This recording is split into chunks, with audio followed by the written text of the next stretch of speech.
اخلاقی برائیاں اپنے اندر سے ختم کرنے کا سب سے بہترین طریقہ یہ کہ کلچر کی گرفت سے نکلو باہر. اہل اللہ کی جو صحبت کہا جاتا ہے نا, اللہ والوں کے ساتھ رہا کرو, اللہ والوں کے ساتھ بیٹھا کرو. پہلے تو لوگ 40 دن گزارتے تھے کسی بزرگ کی صحبت میں کہ حضرت 40 دن ہم آپ کے ساتھ رہیں گے, وہاں سے سیکھتے تھے. اب یہ سیٹ اپ ہی ختم ہو گیا ہے. پہلے جو ہے نا, اب تو الٹا بہت سے مشائخ الحمدللہ آج بھی اللہ والے ہیں, لیکن اس فیلڈ میں بھی 2 نمبری اتنی ہو گئی ہے کہ جس کے پاس جائیں گے وہ خود سب سے بڑا لالچی ہوگا, وہ مریدوں کی جیبوں پہ نظر ڈال کے بیٹھا ہوا ہوگا. تو صحابہ نے سب سے پہلے پیغمبر صلی اللہ علیہ وسلم کو دیکھا, سخاوت کا دریا ہیں آپ. دیکھو لوگ ہمیں کہتے ہیں یار ہماری بیوی کنجوس ہے, کھلاتی نہیں ہے, خرچ نہیں کرتی, پیسے دبا دبا کے رکھے ہوئے ہیں اس نے. ہمارے نبی کی 9 بیویاں تھیں, 9, ایک میں بھی بخل بولو نہیں تھا, ایک میں بھی نہیں تھا. آج کل آپ راشن کے جو خرچہ اگر گھر والوں کو دو نا, 2 طریقے سے گھر چلایا جاتا ہے. ایک تو یہ کہ آپ سارا خرچہ اپنے ہاتھ میں رکھو, بیگم آپ کو بنا کے اتنے آلو, اتنے ٹماٹر, اتنے پودینہ, اتنی چٹنی, یہ سب چیزیں نا آپ لا کے دیتے رہو, جیسے کہ نارمل گھروں میں یہی چل رہا ہوتا ہے. اور پھر آپ وہ سودا, وہ جو بل بنائے وہ دے دیا کرو. ایک طریقہ تو یہ ہے نا. ایک طریقہ بعض لوگوں میں یہ ہے کہ بھئی بیگم کو ایک اسپیسیفک ایک اماؤنٹ پکڑا دیتے ہیں, بیگم صاحبہ یہ گھر کا خرچہ ہے, گیس بجلی کا بل میں دوں گا, گھر کا خرچے کے یہ اسپیشل پیسے ہیں, اسی میں کرنا ہے جتنا کرنا ہے. عام طور پر اس دوسرے طریقے میں فائدہ یہ ہوتا ہے کہ خواتین بچا لیتی ہیں پیسے. سمجھ میں آ رہی ہے بات؟ وہ کیا کر لیتی ہیں, بچا لیتی ہیں. آپ نے 30,000, 40,000, 50,000, 1 لاکھ, جو بھی جس کا اسٹینڈرڈ ہے اس کے حساب سے آپ نے بیگم کو پیسے پکڑا دیے, جی یہ کیش 1 تاریخ کو آپ لے لو, گیس بجلی کا بل میں دوں گا, بچوں کی فیسیں میں دوں گا, الو کا پٹھا چونکہ میں ہوں, سارے کام کون کرے گا, میں کروں گا. گھر میں تو چلتی, الو کا پٹھا اس لیے نہیں کہہ رہا کہ سارے خرچے چلتی, سارے خرچے کم وقت اٹھاتا ہے, چلتی پھر بھی نہیں ہے. چلے نا گھر میں تو آدمی کیا یار اس سے ڈبل خرچہ کر لیں گے. مسئلہ سارا مصیبت یہ ہے, ہماری عورتوں نے آدھا کلچر انگریزوں کا لے لیا کہ وہاں عورتیں باپ بنی ہوئی ہیں. وہاں کوئی گورا اپنی بیوی سے کہتا ہے چائے بناؤ, وہ تھوڑی بنائے گی چائے, کہ چلو بھائی تو اپنی چائے پی, میں اپنی, وہ تھوڑی مانتی ہے. وہ تو پرس لٹکا کے جا رہی ہے یورپ گھومنے کے لیے, امریکہ سے, کچھ نہیں کہہ سکتا وہ, اس کو لا ہی نہیں ہے. تو ہماری جو خواتین ہیں وہ یہ والا کلچر کہاں سے لے رہی ہیں, یورپ سے. اور خرچے والا کلچر اسلام کا لیا ہوا ہے انہوں نے, خرچے سارے میاں اٹھائے گا. میں کہتا ہوں جب یورپ اور امریکہ کو فالو کرنا ہے تو وہاں شوہر کی بیوی پہ چلتی نہیں ہے, کوئی اطاعت فرما برداری کچھ بھی نہیں ہے, لیکن شوہر کے ذمہ خرچہ بھی نہیں ہے, وہ اپنا یہ اپنا. تو اس لیے الو کے پٹھا ہی ہو گیا نا, پھر چلے گی کچھ بھی نہیں. بات کیا کرتی, الو کا پٹھا کہاں سے آیا ہے؟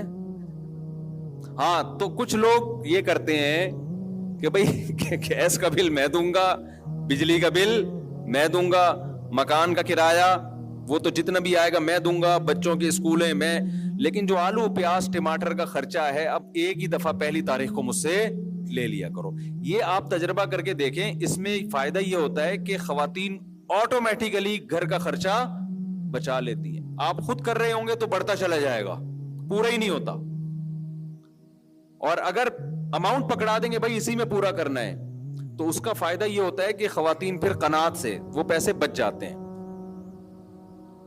بچنے کے بعد کیا کرتی ہیں, یہ بچانا غلط نہیں ہے, یہ تو کفایت شعار ہونے کی علامت ہے کہ سارے آلو پیاز ٹماٹر میں نہ اڑاؤ بھائی, کچھ اور بھی دنیا میں غم ہے. بچا کے کیا کرتی ہیں, اپنے کوئی شاپنگ کر لیں گی, کچھ بھی کر لیں گی, کمیٹی ڈال دیں گی. لیکن امہات المومنین کا معاملہ بالکل اس سے الٹ تھا. نبی صلی اللہ علیہ وسلم 1 سال کا راشن ڈلوا دیتے تھے, 1 سال کا. اب ہونا تو یہ چاہیے تھا کہ وہ تھوڑا تھوڑا استعمال کر کے بچا لیتی اور جو بچ جاتا وہ بیچ دیتی, ایسا ہی ہونا چاہیے تھا نا بھائی. اس زمانے میں کرنسی کا زیادہ رواج نہیں تھا, خشک راشن یہ زیادہ اسٹور ہوتا تھا. لیکن امہات المومنین کا معاملہ ایسا تھا کہ نبی صلی اللہ علیہ وسلم نے راشن ڈلوایا اور فقیروں کی لائن لگ گئی اور یہ بانٹنا شروع.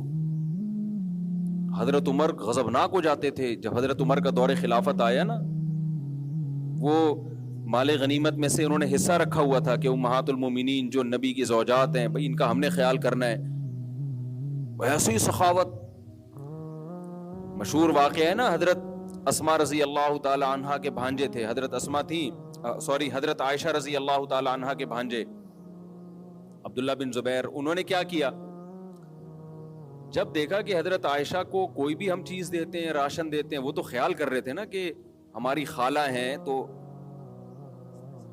یعنی ان کو کچھ اماؤنٹ ہونا چاہیے ان کے پاس تاکہ زندگی آرام سے گزرے. وہ کیا کرتے کہ جب ان کو کچھ بھی حضرت عائشہ کے پاس آتا, وہ صبح آیا ہے تو شام ہونے سے پہلے پہلے سب صدقہ. ان کو غصہ آ گیا, کہا کہ اللہ کی قسم میں ان کے ہاتھ روکوں گا. حضرت عائشہ کو اتنا غصہ آیا کہ تو کون ہوتا ہے بھائی مجھے سخاوت سے روکنے والا. بھائی کیسے سخی لوگ تھے یار, کیسے سخی لوگ تھے, اور بات کرنا چھوڑ دی ان سے. بھائی یہ کون ہوتا ہے مجھ پہ پابندی لگانے والا کہ اتنا خرچ کرو, وہ اتنا نہیں کرو. خیر پھر وہ ان سے قسم توڑوائی گئی. جب قسم حضرت عائشہ نے توڑی ہے نا اور بات چیت شروع کی ہے, تو پھر اس قسم کے کفارے میں شریعت کہتی ہے 10 غریبوں کو 2 ٹائم کا کھانا اور 1 غلام آزاد. حضرت عائشہ غلام خرید کے ساری زندگی آزاد کرتی رہی ہیں. ایک نہیں, ہم اللہ کے نام کی قسم کھائی تھی وہ توڑ دی ہم نے, تو وہ زندگی بھر باندیاں آزاد کرتی رہی ہیں خرید. تو یہ موٹیویشن ان کو پتہ ہے کہاں سے ملی تھی؟ نبی کے زبانی ترغیبات سے نہیں. انہوں نے نبی صلی اللہ علیہ وسلم کو اس سے بھی زیادہ سخاوت میں دیکھا تھا, اس سے بھی زیادہ پیغمبر کو دیکھا تھا انہوں نے. لیکن یہ بات ایک الگ ہے کہ ہم اتنی سخاوت افورڈ, یہ بیانات موٹیویشن کے لیے ہوتے ہیں. ہمیں نارمل جتنا شریعت نے سخی رہنے کا کہا ہے اتنا ہی ہے. وہ کتنا ہے وہ میں بھی بتاتا ہوں انشاءاللہ. وجہ اس کی ہے کہ اگر آپ اتنے سخی بن گئے نا, صبح آ رہا ہے اور شام تک کچھ نہیں, تو ہمارے اندر وہ توکل نہیں ہے. ہمارے لیے قرآن کی الگ آیتیں ہیں, وہ میں بتاؤں گا کہ جو اضافہ ہے وہ خرچ کرو. اللہ نے ہم جیسے نالائقوں کنجوسوں کے لیے بھی قرآن میں کچھ اسپیسیفک آیتیں نازل کی ہیں کہ سارے ایک جیسے نہیں ہوتے.